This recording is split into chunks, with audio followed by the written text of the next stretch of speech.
Good morning, football fans. My name is Noah. This is a brand new football show called The Process, and today we are asking the question, is Lamar Jackson a bust? Let's dive right in.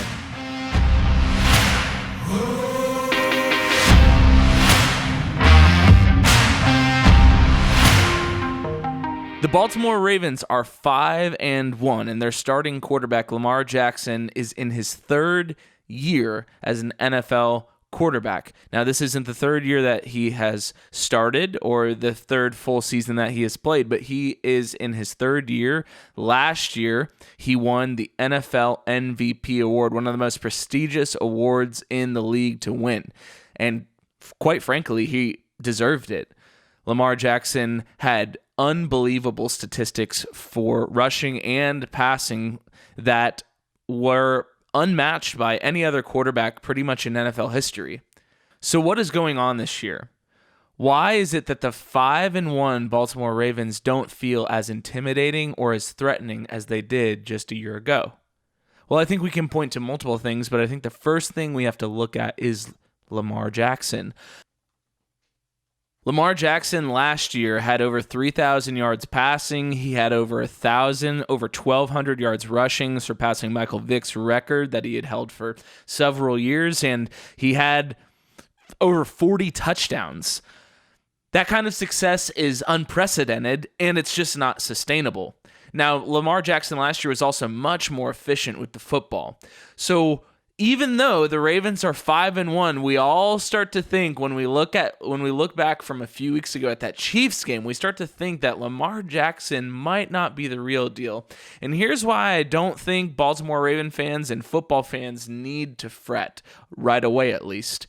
Lamar Jackson, unlike ascending quarterbacks like Patrick Mahomes, Josh Allen, Dak Prescott, in the last 5 years, these players, Josh Allen, Dak Prescott, Patrick Mahomes, have a tremendous supporting cast on offense. You think of Tyreek Hill, Travis Kelce, Clyde Edwards-Helaire with the Chiefs. You think of Stephon Diggs and Cole Beasley, John Brown, Devin Singletary, Dawson Knox with the Bills. You think of Michael Gallup, CeeDee Lamb, Amari Cooper, Ezekiel Elliott, and that offensive line with the Cowboys.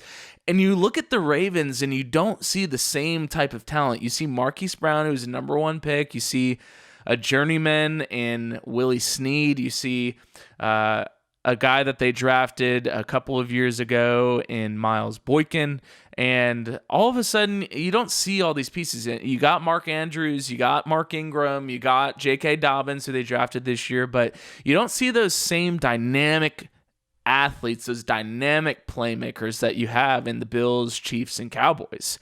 And quite frankly, if the Ravens don't start investing into their offense like they have the defense, and I'll get to that in a minute, Lamar Jackson's trajectory might be coming to a plateau. And it's not Lamar Jackson's fault. It's the Baltimore Ravens front office's fault.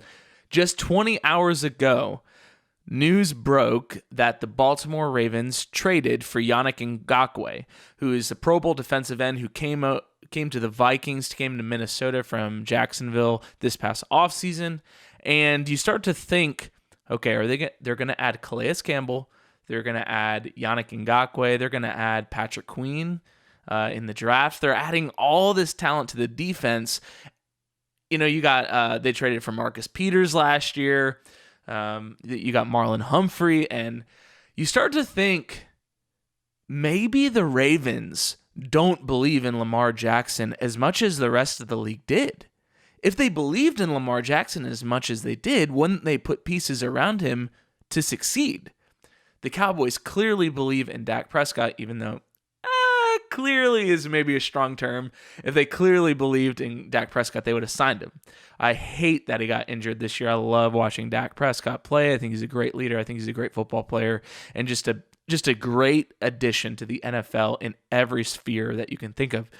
Nonetheless, You see how Dak Prescott has excelled because they've kept on adding talent. When the defense was in need for Dallas, clearly you can see that the defense is in need in Dallas. They went and added CeeDee Lamb, and CeeDee Lamb has been a big piece of their offense. When clearly the Bills needed defensive players, their defense looks just atrocious.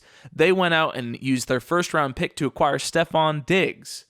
When clearly the Chiefs, who have not had a great defense in the past, one of the worst last year until Steve Spagnuolo took over, they went out and used their first-round pick on Clyde Edwards-Helaire because they want their quarterback to succeed, because quarterbacks win in the NFL. Passing offenses win in the NFL, and Lamar Jackson doesn't really have anyone to throw to. You can see the statistics from this year to prove it. He's averaging less than 200 yards per game in passing, and yes, they've won. They're 5-1, so there's not reason to fear yet.